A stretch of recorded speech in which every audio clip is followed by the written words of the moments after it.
inviting us here today. I got to kind of eavesdrop yesterday on your brainstorming and networking, and it was just such an honor to be in the room with such amazing people.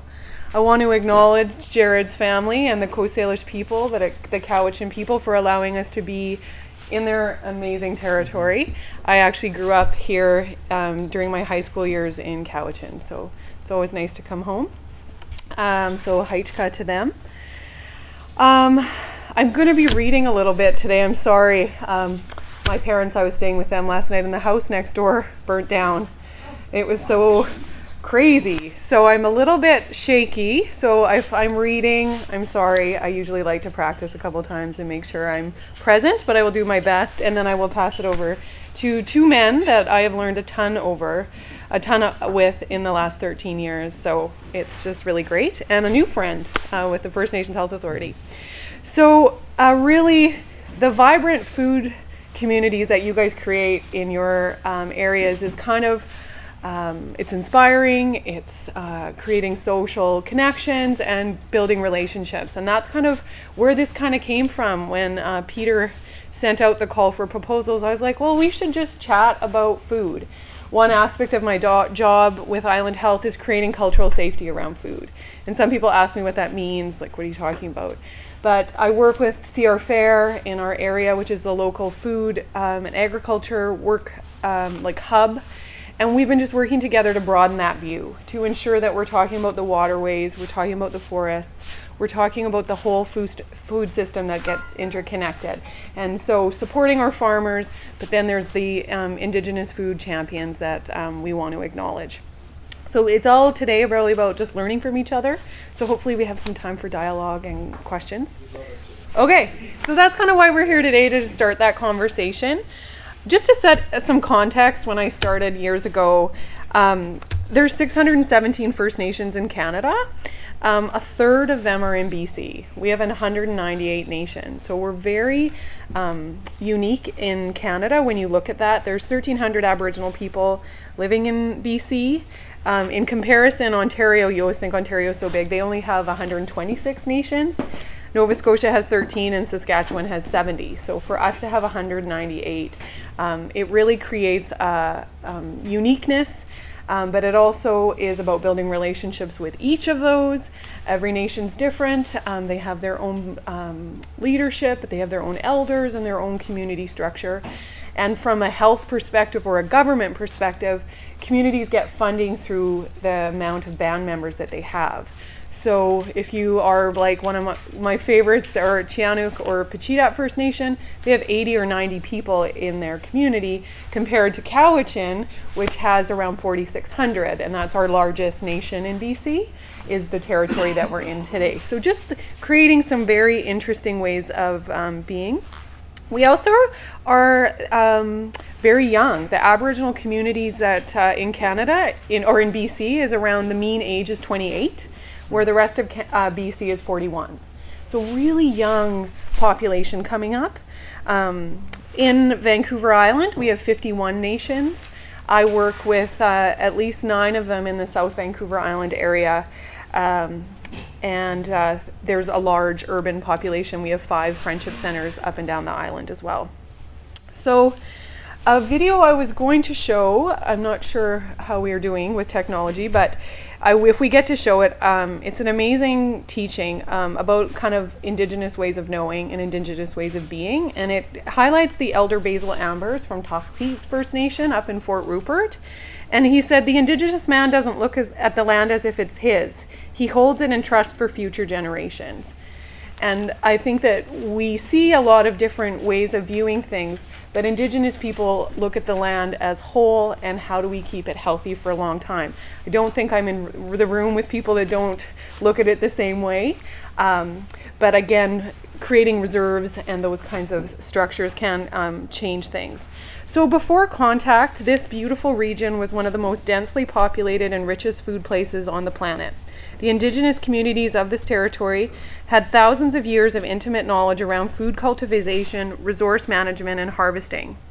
Once Europeans arrived, Aboriginal people were severed from their food traditions. They endured great hardship, including being moved from their homeland onto specific small reservations and being banned from practicing many food and cultural traditions. This disconnection from their food source impacted, and the travel limitations really impacted food. So, you know, following the moons, following the seasonal rounds was very part of the culture. So you'd move to different areas. So my West Saanich friends out in Saanich Peninsula would travel down to the Gold Stream River and create a camp in September to November while they would catch the dogfish and smoke it right on site. But when reserves were then created, that relationship was limited. So that nomadic moving to follow the food system was greatly impacted. You know, they could not access the clam gardens, could not go up the mountain to hunt for elk or deer. They were blocked from accessing the bays to get their rock stickers, the barnacles, the oysters, the crab, and they could no longer access the rivers where they set up camp to be with the food and connect with the nature. So as many of you know about residential school and how that has impacted communities, knowledge transfer, so many teachings have been impacted by not having learners to teach, and then how that impacts generation to generation. So currently we're in generation 3, and they say that it'll take 7 generations to heal from our communities. Are we in 3 and 4? I feel like post 3 or 4, kind of in that air. I hear 3, great. So some land management practice were made illegal, and really European style farming was created. There's a story of an elder up in Kingham Inlet, and he was hidden from residential school and taken out into the bush, and his parents protected him. Actually, maybe it was his grandparents, I should make sure about that. And he was taught a lot of food ways, but when the Indian agent came and then the European farmer came, they saw this beautiful, perfect piece of land, and they couldn't see that it was being harvested.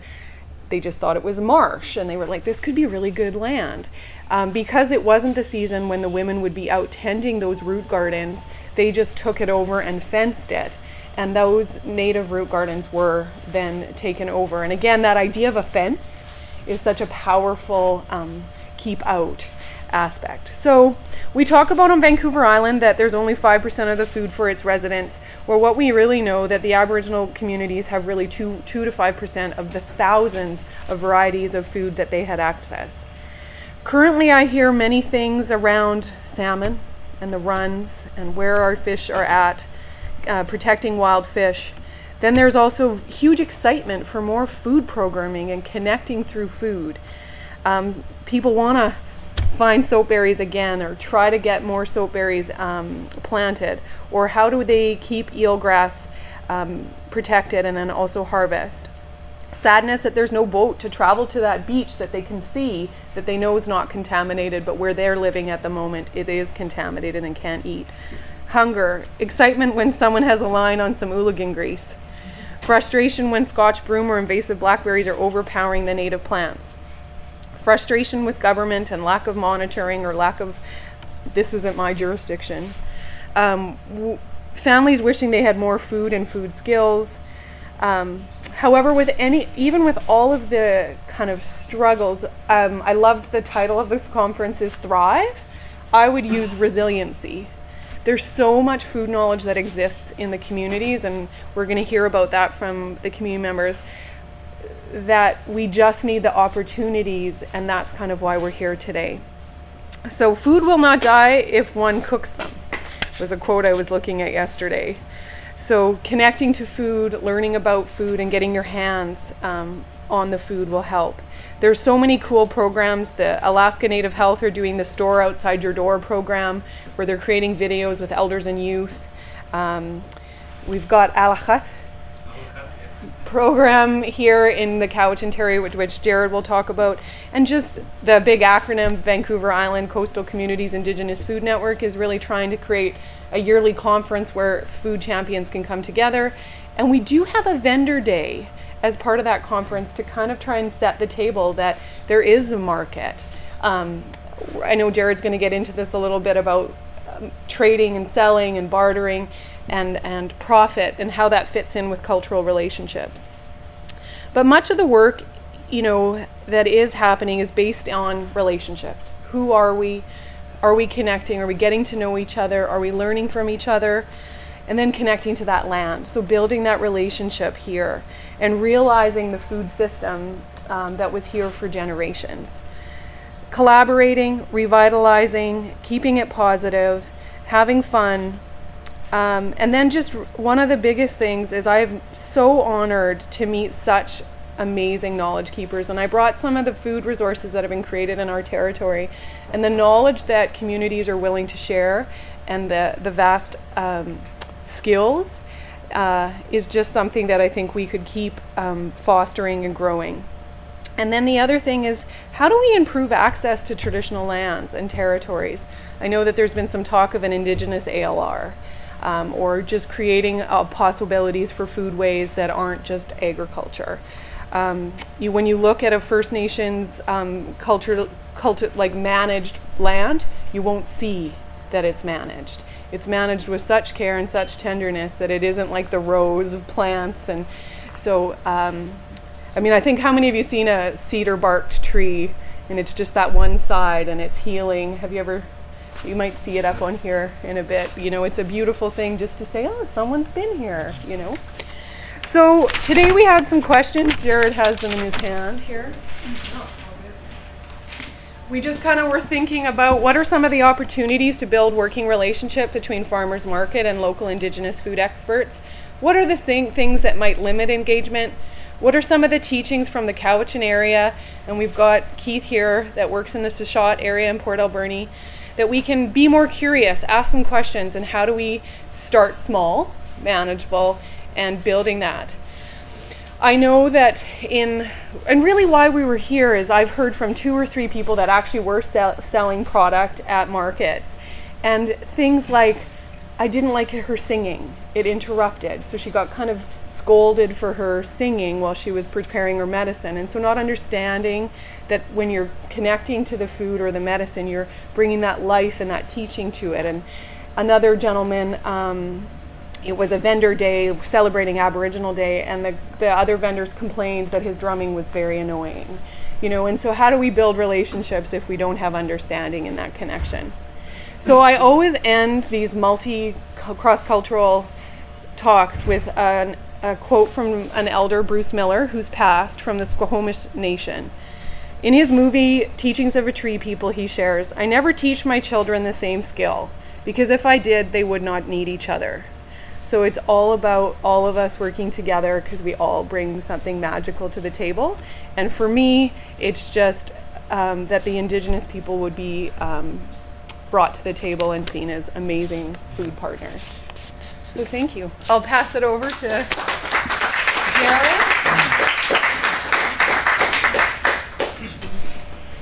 Asiemne siea enta hualmos ne aquestenichen ni ai skug tana quatzen mastimoch na schwutas anak tana hualmoch slakans tana quatzen mastimochs. Good afternoon, everybody, or I guess it's actually good morning. I'm Jared Williams, as you've actually heard, and just to start off right away, there's a lot of small nuances between a Western culture and First Nations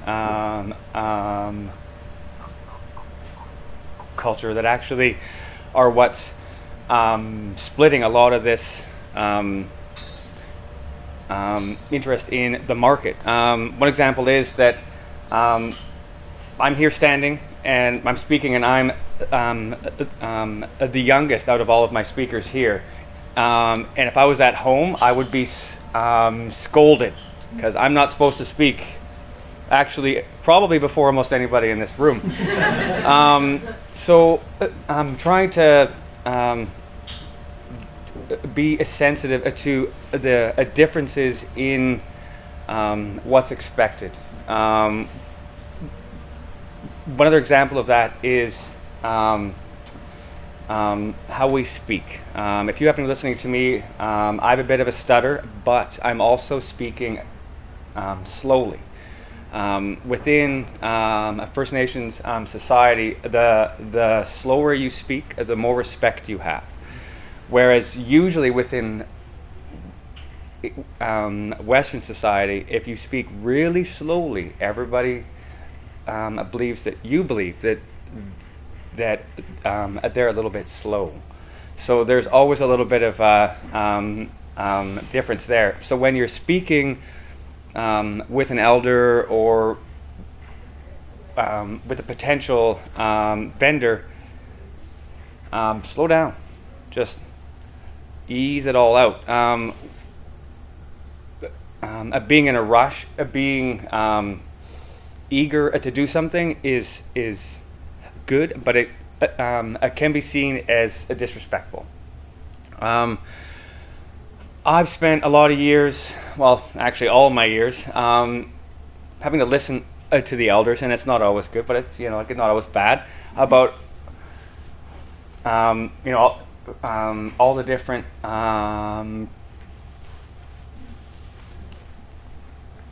protocols. And as Fiona was explaining, I'll try to explain a little bit about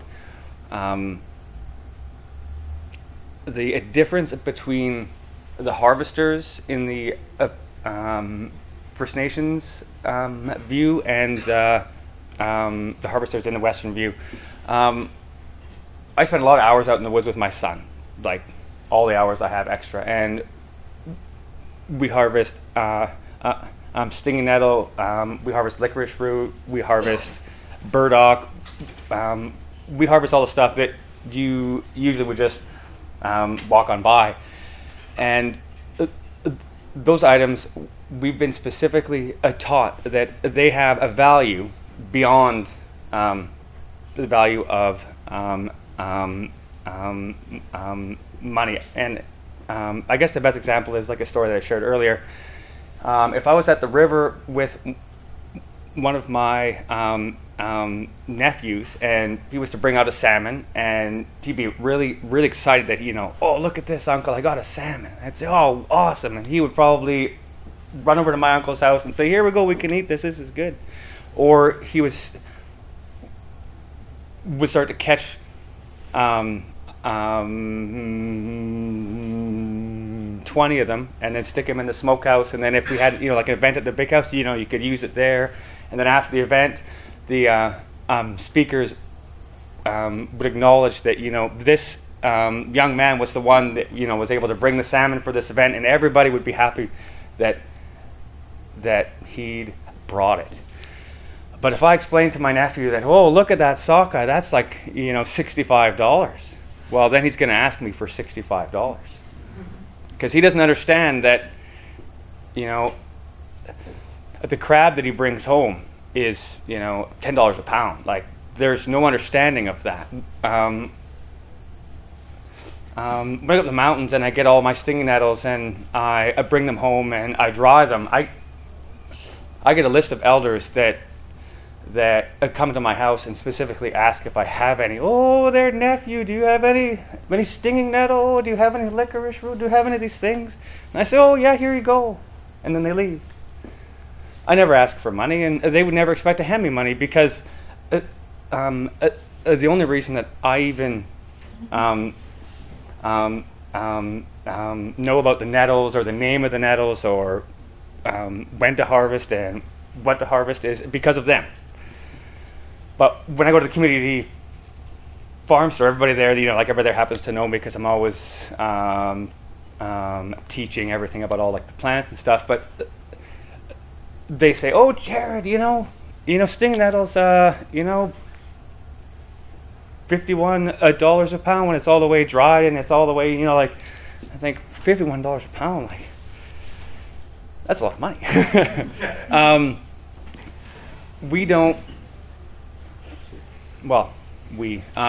I don't, and the traditional view is that as First Nations, we're not supposed to sell the majority of the objects that you would be asking us to sell at a market. So trying to bridge the gap is trying to define what they can sell and what you want them to sell. You know, I could make a drum, and as long as it's not my first drum, or it's not the first hide I've got, or all these other things, as long as it's just a regular drum, I could sell you the drum, and you know, I could hand you a price. If I, you know, like if I was to draw a picture and it wasn't the first one I'd ever drawn, I could always be selling that. But when it comes to food systems, there's three big aspects here. One is that I'm not allowed to sell the medicines because of the lack of resources.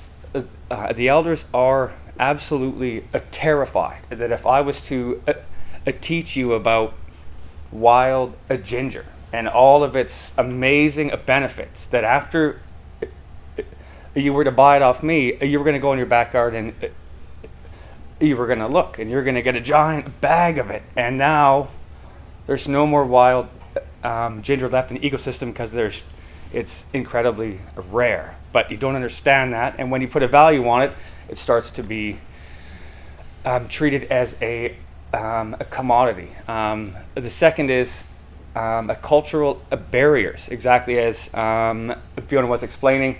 I like to sing. I got a pretty good voice, and I've had individuals say, well, you know, you shouldn't be singing here. You know, there's a musician over there, and you know, they're providing music. Well, I'm not here to provide you with music. I'm here to give away medicines. Actually, I like to go to our market and just give away all the medicines I have, and I like to sing while I'm actually building all of them, because it puts that spiritual component into the medicine. And the person that asked me not to sing was actually one individual that I was giving the medicine to. So it's just a lack of understanding. Like, you know, it's not anybody's wrong. It's just we have a different experiences. One of the last aspects of it is that traditional foods and all the medicines are sacred commodities and trading. Let's see. The old way, we didn't have the money that we have now. We didn't have the option to say, you know, I'm going to give you $20 and you can hand me stinging nettle, and then you can spend that $20 on, you know, on salmon. There was no liquid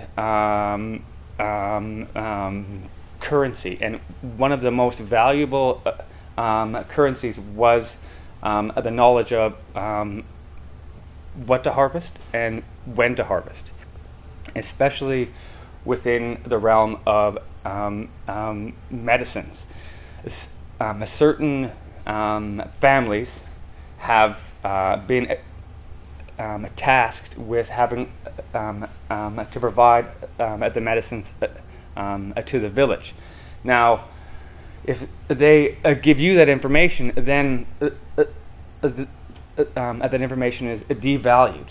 The more that they spread it out, the less value it has to them, because then you yourself can go prescribe your own and gather your own. So if you have a salmon and I have stinging nettle, you're not going to trade me anymore, because you know, you already know where to get stinging nettle, and you already know that it's used for this, and this, and so it's okay.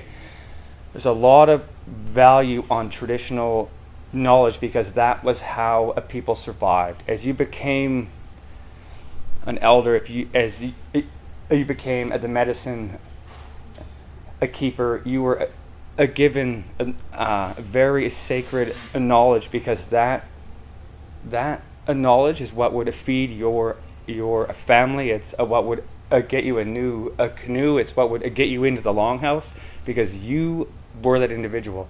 So what we're asking them to do is to sell those things. And after I've explained that, you're probably all going, wow, they never want to do that. And what we have to do is to make a space where giving stuff away is acceptable. Being a part of the whole system. How do I put it? Bringing in Aboriginals into the market is a very complex issue, as it's always changing with tribes or with generations. I'm a young guy. If you were to ask me and we were to have the right chat, you could probably have me at the market. But if you were to ask an elder, they probably would never go to the market. If you were to ask like a younger guy after me, like a chance he would go. If you were to ask a tribe from up in like the North Island, I don't really know what all their teachings are. So everything's going to change. But one thing will always be the same, and that's cultural sensitivity. Back at the beginning, I was explaining to speak slowly, to not be in a rush. I try to avoid the idea of it being a business enterprise, like it's a way to make money. Like that's not always what is driving these individuals. That's not what's driving the drum maker. The chances are the reason that the drum maker is actually making drums to sell is because then he has extra to hand over, at like a memorial or at like a big event at the Longhouse. They're trying to make ends meet in order to survive in a cultural world, not in a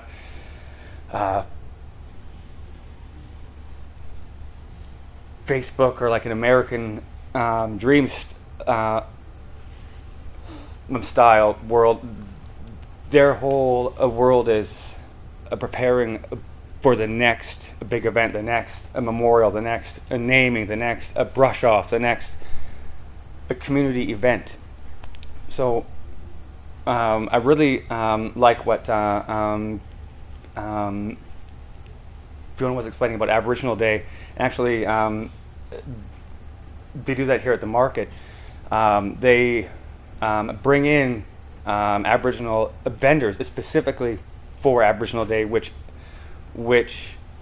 keeps them involved, but also makes a space to be culturally sensitive, because the people that are there specifically because it's Aboriginal Day will be dramatically more sensitive than individuals that are there because they have to go see the chicken lady, and you're in the way, and your drum happens to be scaring the dog, right? Like trying to get them all, trying to bridge the two worlds through celebration is probably the best way to do it, because our whole culture is designed around the next big celebration.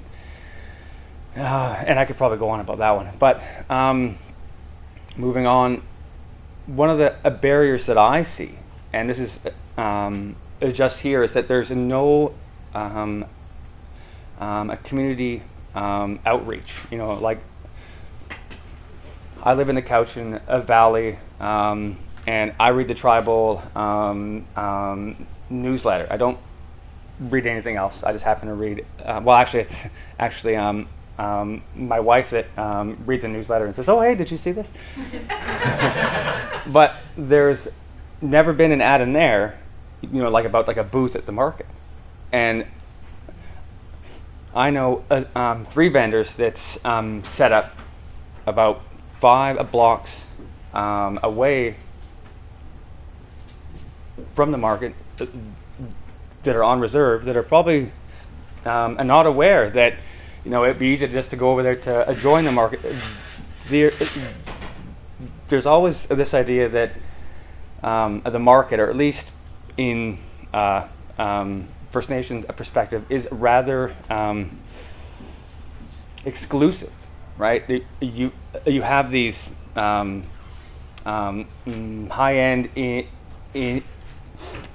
ingredients. You've got these really fancy-looking stalls with all these real bright, shiny, like the red peppers and all your onions and everything there. It looks really good.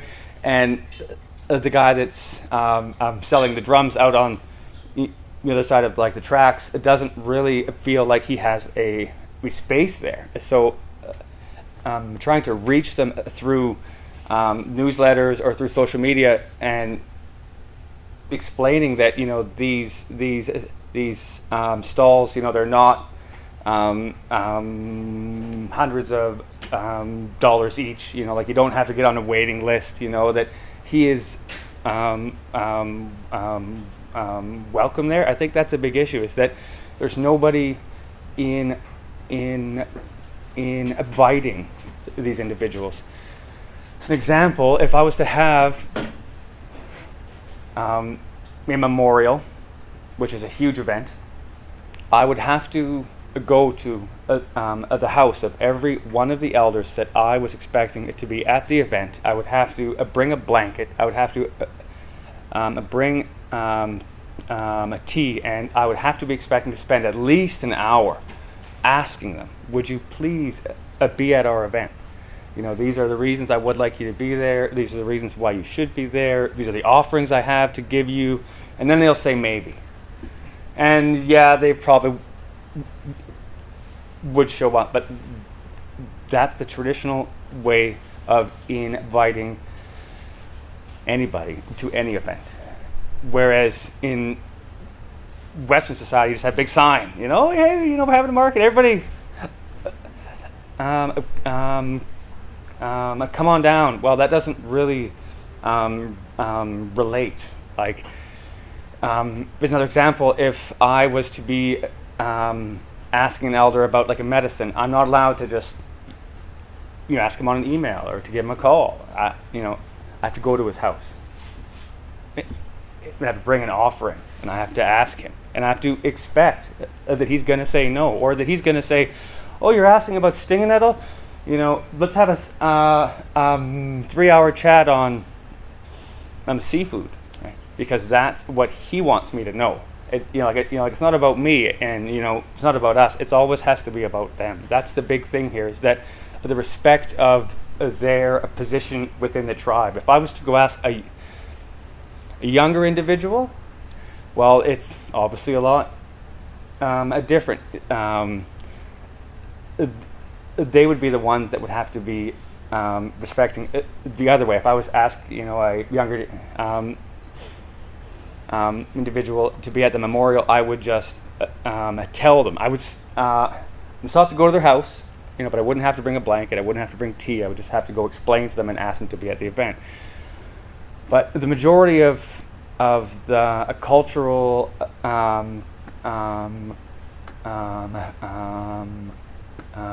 crafters, like the knitters and the drum builders and the rattle makers and the carvers, they're all now elders. And so asking them to do something like going to the market to sell their wares is going to take a little bit of a step. It's going to also be a little bit of a leap of faith, to show up at their house and to knock on their door and ask them to do something. It's always a little bit of work, but I believe that if we can bridge those two cultures through understanding and trying to understand that once we get a few elders at a market, it'll blossom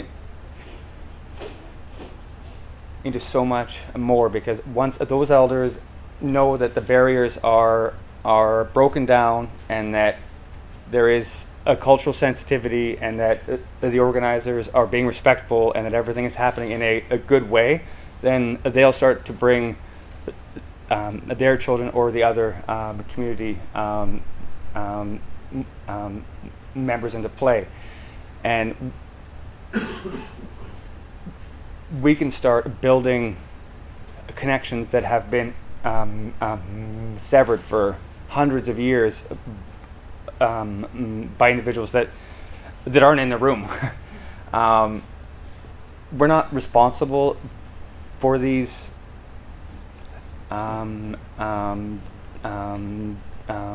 gaps, but we are responsible for trying to repair them, and that's what we have to do together. Mm-hmm. I could probably blab on forever, but I'm going to stop there, and I'm going to say,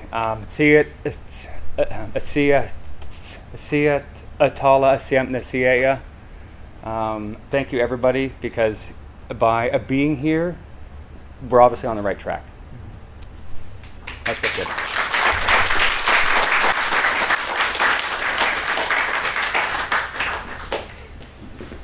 Osia, Chewi Chasha Kiatik, one Haya Plamielo Couchin Yati.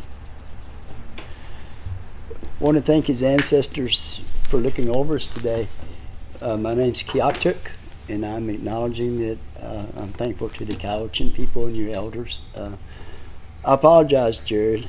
I didn't realize till you said that. He asked me, I was going to go after Fiona, and I asked Jared if he would go first because I'm on his territory.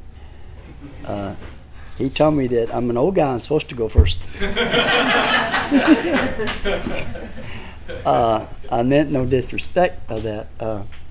But I knew when he stood here, he was going to be standing here with his ancestors standing with him. And I acknowledge your elders and everything that you've said. Thank you so much. My name is Keith Hunter. I'm with First Nations Wildcrafters, BC. We're a family-owned business on the Tishat Reserve. Some people might call it non-timber forest products, cultural heritage resources. We started off 10 years ago in business there. And when it came to food products, we ran into a big wall. What we would consider traditional foods or maybe wild harvested foods. There was market barriers because of food safety questions around that. And I know it all came back to the forest too. If we're going to be developing products, we had to be aware of the cultural issues around not selling medicines. Well, I was at one time also part of this, I represented BC with the Ministry of International Affairs and Foreign Development, or whatever it was, with the Nagoya Protocol about the access and benefit sharing of genetic resources and the ownership of associated traditional knowledge. And that's always a big concern with First Nations. If we start selling our medicines or something, first of all, it's something our elders would probably tell us we don't even talk about, depending on the tribe and the families, is that it's considered impolite to even ask someone what their medicines are or how they're used. Some of them are family property. Canada said there was no such thing as traditional knowledge. And, that was their official position. Of course, the First Nations disagreed totally with that. So I guess some of these barriers start off at the international level. The United Nations Convention of Biological Diversity about free and prior informed consent of First Nations people before something's taken from their territory. Same thing with the Nagoya Protocol. Here recently, of course, the Chilcotin case, about rights and title and interest. And so that's one of the things that we do with our business. In that little brief blurb, I do represent the BC First Nations Forestry Council as co-chair of a provincial policy work group with the Ministry of Forests, Lands, Natural Resource Operations to work on some policy issues around forestry management about cultural heritage resources and non-timber. A lot of when we look at building capacity to meet the food requirements and also maybe some market opportunities relates back to forest practices. How they're planting the trees and the trees grow together and nothing grows under them. So part of what we have to consider is the abundance of the resources. We also have to consider the safety of the resources in terms of product quality and food safety, which would go back to where we had to step back at 2007 and realize that it was a market barrier that we couldn't lay out there and say, well, here's a food safety program that we have, because some people were bringing that up as a barrier. I don't disagree that First Nations have some capacity to build. I don't disagree with that at all. But I also want people to know that First Nations are leaders in some of these things. You know, we're not behind everybody else in certain areas of it. We were the first business in BC to fully implement a wild harvested product safety plan that was approved by the Canadian Food Inspection Agency and Health Canada. You know, so First Nations have been out in front of developing some of these things because we had a need to do that. But it also went back to harvest site risk assessment.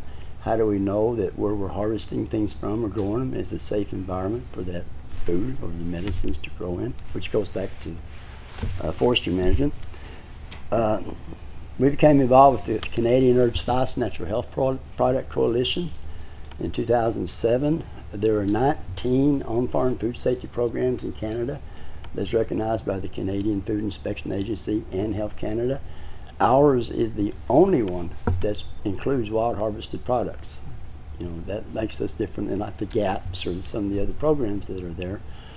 We also are approved by the Health Canada's Directorate guidelines in the natural health product sector. Our program, Good Agricultural Collection Practices, and the guidelines that they released the first week of January of this year were the only product safety program that's actually put in the Health Canada guidelines. You know, and First Nations have had a real strong role in leading that way in BC toward making that a recognized program. This young lady here, I can't remember her name. Jen. She represented her First Nation at a training we had in Creston, 5 years ago. You know, and you know they're still looking at the due diligence into it. They're at Lytton. Do you know Jason?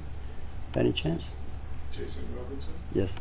Well, he came to Lytton and did a training there 3 years ago, and Jason had probably 20 people there at the training at Lytton First Nation for food safety and product safety. And you know, so a lot of the First Nations had been in the very front of food safety because it fits with that cultural value that food is medicine, it is sacred, and how we treat that food and how we handle that food all the way from where it grows all the way to the time we hand it to somebody has to be respected and understood. Jared took the training at Comox First Nation 4 years ago, I think, and he adapted it to his traditional foods program because it has the requirements that they had in their traditional foods program. You know, so First Nations had been at the very front of developing even modern context of food safety and product safety to meet some of these barriers. I was noticing when I came in here today, and it's not a criticism, but the Market Safe Workshop. You know, if I was to read that, you know, there's absolutely nothing in there make me think that wild harvested products or First Nations products is even being looked at. You know, there's just nothing there. It doesn't acknowledge, of course, our food safety program that's the only one approved for wild harvested products. You know, so some of that's a communication issue. I know as we got into doing this program, I think Phil, is that your name? Oh, Peter. Peter, excuse me. Peter wasn't aware of our program. Some of that's our responsibility, you know, like with the coalition, to make it more visible to where people know that. On a food safety resource for your association, it has GAPS listed, but GAPS does not cover what our communities maybe would bring to the table. And you know, so making sure that we have those resources available where people know that these resources are there. Same thing with CURE, with the First Nations Health Authority. Wasn't because of this conference we wouldn't have even talked to each other, and we're the First Nations Health Authority wouldn't know what we're doing, you know. So we end up with all these silos, you know. You know, everybody gets busy and everybody's doing what they got to do and looking after their interests in their sectors, which is what it's got to be. I mean, you know, that's just the way it is. But we have all these different canoes on the water going all these different directions, you know, everywhere from what we're doing to forestry management to the cultural aspect to the international levels to the food safety levels. And sometimes we don't just take a minute and say, oh, where are we at? You know, and so I think that's kind of where sometimes these things like this are good, to have the opportunity to come share some information and let you guys know that we're not just sitting there with an empty basket, that we do bring something to the table. You know, I mean, we're not just a problem to be solved sometimes. You know, maybe we can actually contribute something. And you know, I've had several environmental health officers through the years, or not just in BC, but other areas, concerned about, say, mushroom identification. You know, can they allow chanterelle mushrooms into a market because of food safety or traceability issues? And, you know, we got answers to those things. You know, but if we can't communicate that to the health officers or to the market managers, you know, then it kind of just sits there like a problem that people look at, that there's already something we can put in there. You know, so communication is a big part of it. I like what Jared said. It's not just about seeing what the issues are. There's a shared responsibility moving forward to identify those issues and see what we already have, you know, and but also that collective responsibility where our grandkids going to be. You know, they can have the medicines, or they can have the food, or they can have that economic viability with what they're trying to sustain themselves. I found it interesting as we went through our business experience with this. We were doing on-farm food safety program training in BC. You know, we were the only recognized trainer for the GACP program in BC. We actually developed the on-farm food safety training for the Ministry of Agriculture's food safety branch. But we got a 2011 award from the Mid-Island Science Technology Innovation Council for an Agri-Food Business of the Year award for Vancouver Island. But we were not seen as being part of the agricultural community. You know, we were selling to Thrifty Foods. I mean, you know, we were supplying 35 Thrifty Food stores. We had the highest price produce in the Thrifty Food stores, but we were not seen as being part of the agricultural community. You know, and that always kind of puzzled me. You know, it was like, well, First Nations wouldn't necessarily call it agriculture. Mm-hmm. Sometimes it's the word. You know, the funding barriers that exist sometimes, which if you guys could help with this, it would help us a lot. Sometimes it's the funding criteria. First Nations don't have farm status. You know, our reserve lands do not have farm status and don't need it. That's the other thing. We absolutely don't need to change those things. You know, the traditional tenure systems, the rights and title that exist, you know, there's no need to change the First Nations perception of title and rights and land to fit someone else. I mean, maybe there needs to be a little bit of adjusting on that side too. You know, maybe understand the way that we see these things. But some of the funding states for eligibility, there has to be a farm status number required. There has to be a GST number. A lot of the products that people sell aren't even eligible to charge GST. They're GST exempt products. You know, you can't even get a GST number if you're selling something that's GST exempt. But that's still put on funding criteria that you have to have a GST number to even apply. We've had experiences with different First Nations working with things with some of the other funding to where they considered something that came from the forest to be opportunistic harvesting, so it wasn't agricultural, even though the end product is considered an agricultural product. And, you know, so some of it's bureaucratic mindset. You know, the agriculture, if you don't have a tractor and a plow, it's not agriculture. You know, and we're not going on. You know, that's not the only definition of agriculture. You know, but sometimes there's those barriers too. You know, and that's where sometimes I think I realize that you represent your sector, and supporting your sectors is important. You know, for farm statuses or ALRs, and you know these different interests that the farmers have. But we have some needs too.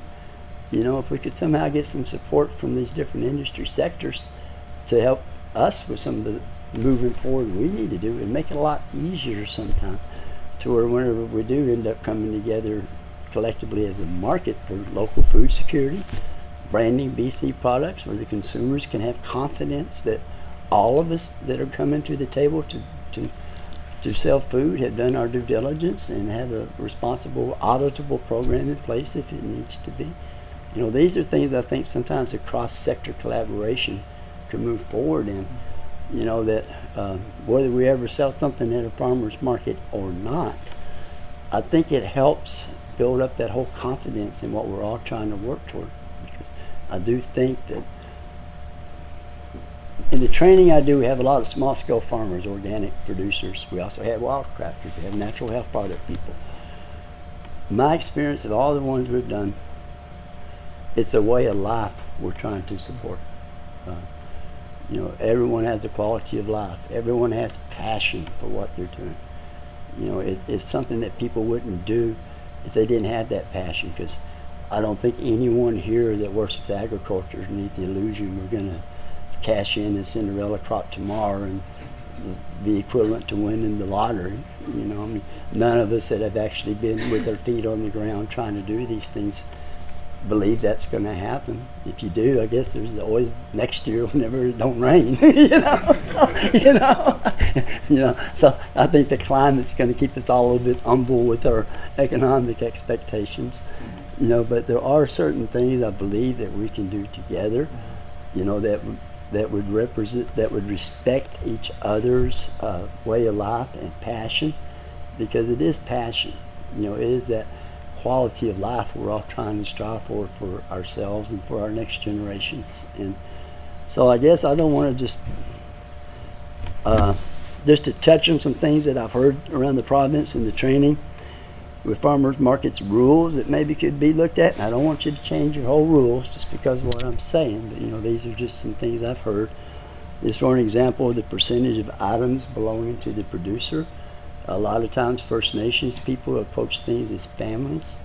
I know whenever we've organized arts and crafts shows around Christmas time and things like that, a lot of times a person just doesn't have enough inventory, to get a whole booth. So they'll say, well, if you're going to get a table, can I put my stuff on your table?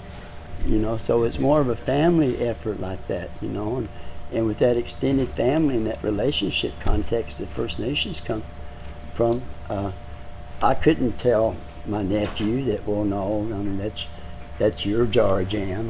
You can't put it on our table because these rules say you can't, And, so sometimes those constructs of that may not fit a family or nation-based approach toward what would make them viable, because the chances of one family having the capacity to do that, it diminishes sometimes. Also, the seasonality of products may vary between crafts and food.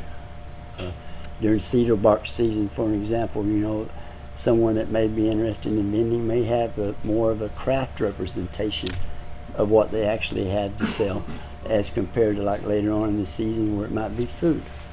So when we look at those ratios of what's crafts or what's food, for First Nations context, it is a seasonal activity that some families engage in, and sometimes that might, because if you're branding yourself and you want to make yourself available to your customers, and I think market managers are probably wanting the same thing. I'm guessing with some stability of vendors, and that way it brands the market. That way when people come, they have that relationship with the people that's going to be there. But realizing that sometimes the First Nations use of the land and resulting products changes through the seasons, or they might even be gone because of the season. At Chashot, I'm sure a lot of other communities, when fishing season starts, it's going to be busy, canning, smoking, freezing, fishing, which brings up the other part, fish and seafood. That is considered an agri-product. I don't see very much outreach to First Nations to sell their fish products at farmers markets or their seafood products. One of the things that Chashot's done, just as one example, and there's one of many tribes. A lot of tribes are doing these things, is that they've got a fish processing plant now. It is a HACCP-based fish processing plant. I see a lot of talk about local beef or local produce, the abattoirs and stuff, but to make an opening there to where fish and seafood products is also welcome, that might be something that would provide a product for farmers markets, but also maybe fit in with what the First Nations cultural practices, their economic practices are.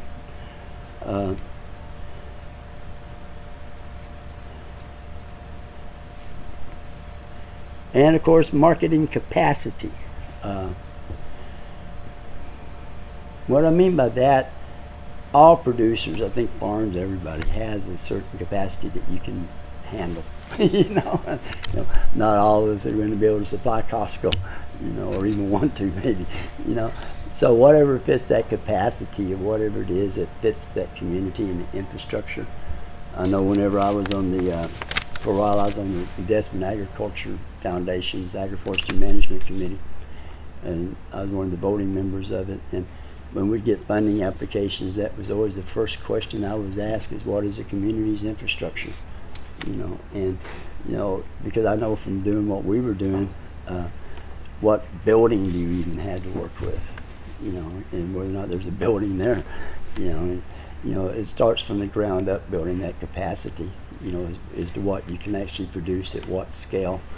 And I think sometimes if we start looking at developing these things over the generations, that we start with where we're at and then work toward building that capacity to where maybe it's not our generation that succeeds at it, but maybe it gives our grandchildren some opportunity, and I know that's kind of the way we structure what our decision-making process is with our business. The first question we always ask is it healthy for the forest? Does it actually create a better forest, healthier forest for the animals? Animals have medicines too. We forget that they have needs for medicines. It's not just about people. So we always look at the health of the land first as the first priority. We look at our community needs. There was years we didn't do a harvest of things because there's the local people who go out and harvest things. There's the families who harvest things. There's the potlatches and memorials that had a need to fulfill. And unless we knew season to season that there was an abundance of the resources to where maybe we could take a little bit and maybe go sell, that was what drove those type of business decisions, because we never wanted it to have another impact upon another use of what it was. And then the final decision was did it make business sense? I call it my allowance. I can only have so many good ideas a year. I've had to learn about my good ideas before, so I get one good idea a year now, and it only has, I always have an allowance how much I can spend on that good idea, and so sometimes it just takes a little while of getting there. It takes patience, it takes learning. I don't see things as failures. If something didn't work, understand why it didn't, and maybe there's some adjustment, some lesson. Maybe it would work in another time, but I don't see things as failures. It's like as we go through these things, we can learn. We can share that knowledge of what we've learned along the way. But I really do want to thank you, Fiona, for stepping forward, and Phil, and everyone else who's helped put this together. I don't have no fancy presentation. Here's our website, Canadian Herb Spice Natural Health Product Coalition. I know that's a big blurb, but that's where we have our food safety GACP information on there. And hopefully we can have a link on the Farmers Markets Association. If you could help me today, and I'll just lay it out there. I talked with our funders in the Ministry of Agriculture yesterday.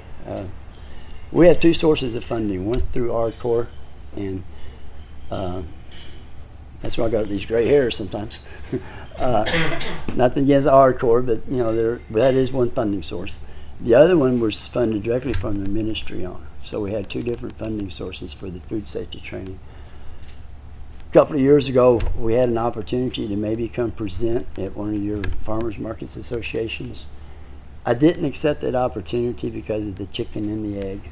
We can only do 3 training sessions of what we're funded for.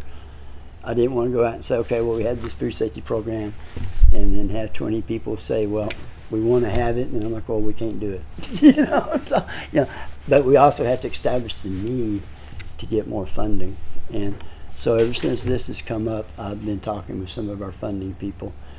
And if there's any way, if any of this is interesting or maybe could support some of what you're working on, if we could somehow get some feedback from you to document the interest in having more training, then I can take that back to our funders so we can show a need, so that we can maybe get an increase in our funding to be able to do this. And so that's one way you guys could help with some of what we're trying to accomplish is if this would meet some of your food safety requirements of your markets, or even use it yourself. It's not just training for First Nations. It's that's one of the questions we got asked a few years ago when we started doing the training. And this is kind of what we run into. This is a true story.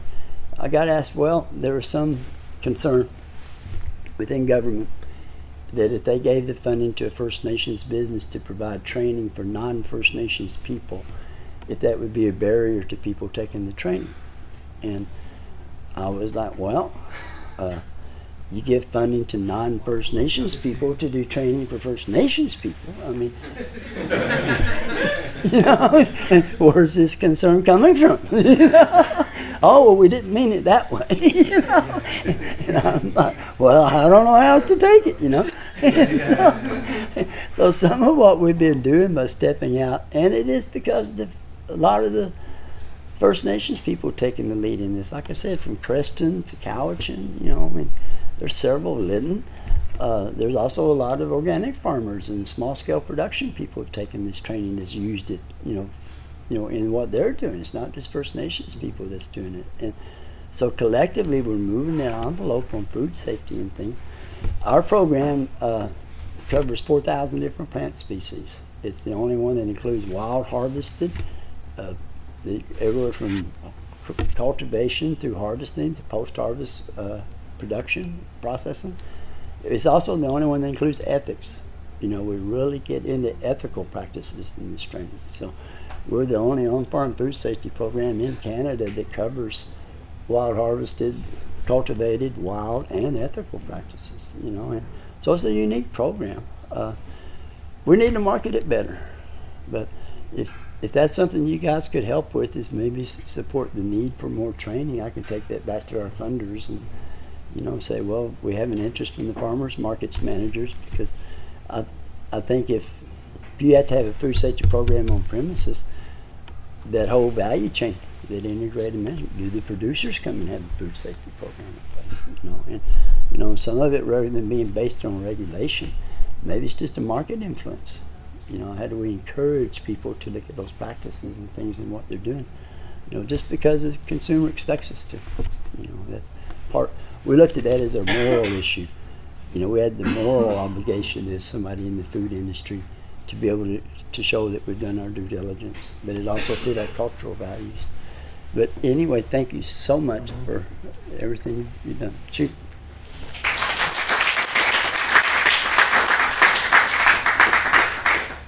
Thanks, Keith. I think our time's running pretty tight, so I'll be fairly quick. You've got a few extra minutes because we're going to try to match up lunch for when the other group comes back. So they're not perfect. serving lunch until 12:15, so you can feel free to go a little bit longer. Okay, that's great.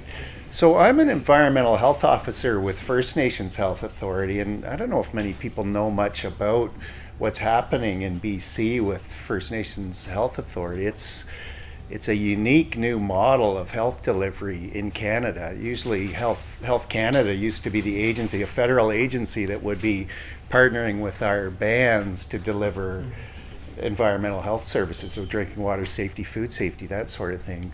So in 2012, they're transforming the healthcare system in British Columbia, so that the First Nations Health Authority has become by First Nations for First Nations, developing a health program for delivering health to our First Nations community in BC.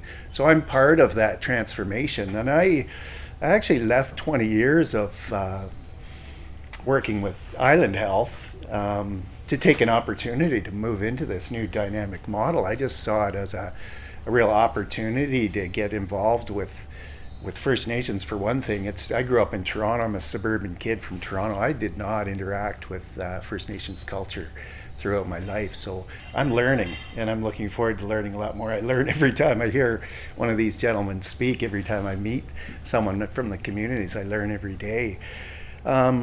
So our program, I'm within the Environmental Public Health Services, so we deliver all across the province, so remotely, up north, right through the island. So I serve the communities from Cowichan down, similar to Fiona, through the Victoria area. So Cheetah out on the west coast, up here to Cowichan, and then my colleagues look after the north.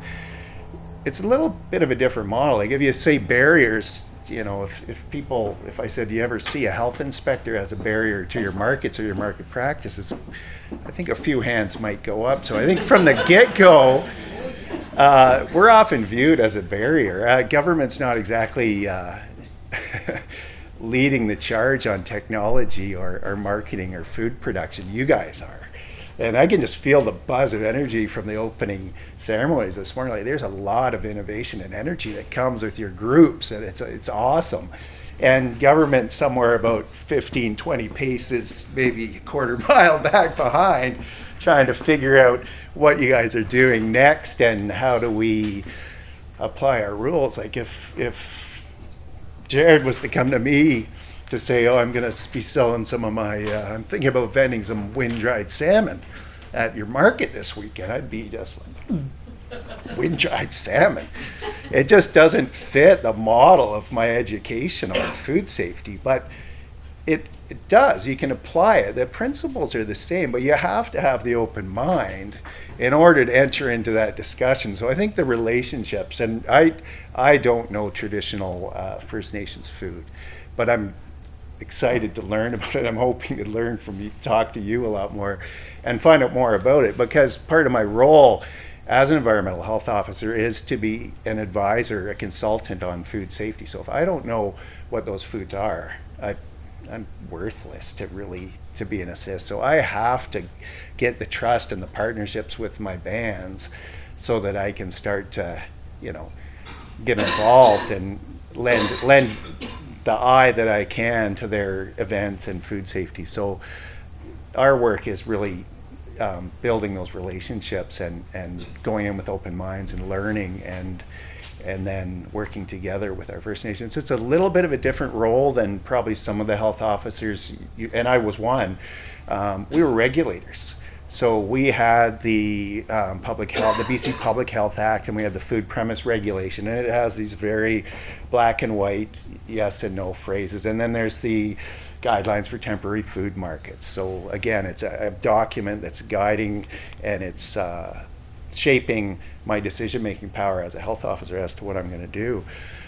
With First Nations, we're not regulators. We're actually partners. We're consultants and advisors. So we often follow those as best practices because, in general, the food safety science behind those documents is sound.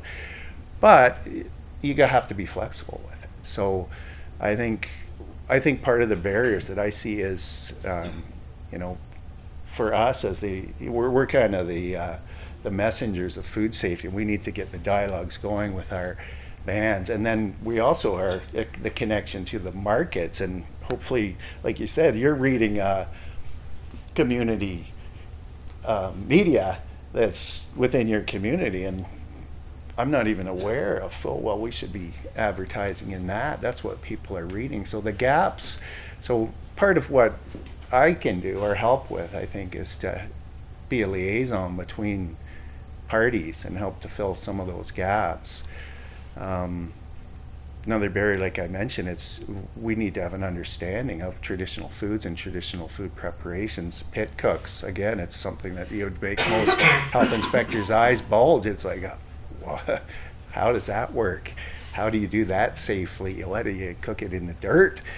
But if you start talking and understanding time, temperature, pH, types of foods, all those things factor in. Fermented foods, things like kimchi. My wife's a kimchi producer. She actually sells at our farmers market up. I'm from Denman Island way before I moved down here. It's a weird food too. You ferment it at room temperature for several days before the pH swings. And from a health inspector perspective, that's like, you just don't do that with food. It's like, that's not right, that's dangerous. But when you really start to look at the times and the temperatures of that pH shift and you start to really think about it as food safety, these things have all evolved from generations and generations and generations. If people were dying from it, the practices wouldn't continue. So they've got to... So there's a lot of inherent food safety that's built into these cultural foods, and my job, I think all of our jobs, is to understand each other. So as you know, under the new guidelines, the market manager is charged with a lot of this responsibility on higher risk foods, low risk foods. Are they approved? Are they not? So as market managers, you also need to understand when someone comes with their wind-dried salmon that's been approved by this guy Keir out of First Nations Health Authority, it's a valid approval. Talk to me if you have questions about it. Let's discuss it and really understand the safety. So that's kind of what I wanted to bring forward today. Just a little bit about our new authority. I love working here. It's a beautiful authority. Their model is wellness within the organization, wellness throughout all the communities. It's about building wellness, not fixing sickness. So I worked for Island Health for years. We compete with the acute care sector all the time for funding. The biggest bang for your buck in keeping people healthy is preventing people from getting sick, but you battle with hospitals for treating people that are already sick. You lose all your money to it all the time. So the model of this authority is building wellness from the ground up. And there's some real health inequities, as you may or may not be aware, between the Canadian population and our First Nations population. So there's a lot of work to be done. I think we're a model to watch. I think we're going to see some neat things happening in BC. I'm proud to be part of it. And working with all these new bands. They're awesome people. Yeah, and I think the energies I think we can tap into is getting that understanding and just finding out about some of these other foods. They're nutritious foods. They're foods that aren't commonly known. If we can get them out to market, I mean, you know, innovation is what drives farmers markets. It's what drives the food industry. It's an somewhat untapped part of our Canadian heritage. We should all know about these great foods and what's available, and let people experience them. So I see that's where we can grow forward, and you know, in getting to know one another and working together. That's going to be the success I think we'll find. Thank you. So thank you guys for taking a Saturday and some calls. Gotta love conference calls, bringing us all together to figure out how to do this. So I feel like there was some key themes and teachings that were shared by each of our gentlemen. So Haichka, to you for teaching some of those protocols around go visit Cowichan tribes, go visit your local nation, and just have a conversation about what amazing work you're doing, and just hearing if there's any possibilities for linkages, or, you know, is there someone that's already doing, you know, creating food and selling it in a cool way. I always wish when I'm driving down Port Alberni that I see the fish guy with his bag. He sells the best wind-dried fish ever for $5, but he does it, and you just need to know he's the guy with the white bag walking down Port Alberni. And I never see him, and I'm always like, oh. So going out, that's how my job started, is there was outreach. Just, you know, not asking communities always to do the work, going to build those relationships. So really heard that from Jared, and that the elders and the different generations will view this all a little bit differently. One of my best teachings that I carry with me as an ally is if you come with a good heart, things will be good. So taking your mind and your agenda out of the table, and I heard that from you, you know, and just coming in a good way. Kleko for your time and travel. And I heard from Keith, just promotion, networking, linking. We're all doing really great stuff, but how do we bridge that? And how do we promote each other's work? And how do we respect where everyone's at? So thank you for that. And for our new friend who's learning, as we all are, in building relationships, that there is innovation. There is such innovation. Like, you nailed it with, like, if the food traditions were a problem, they wouldn't have lasted.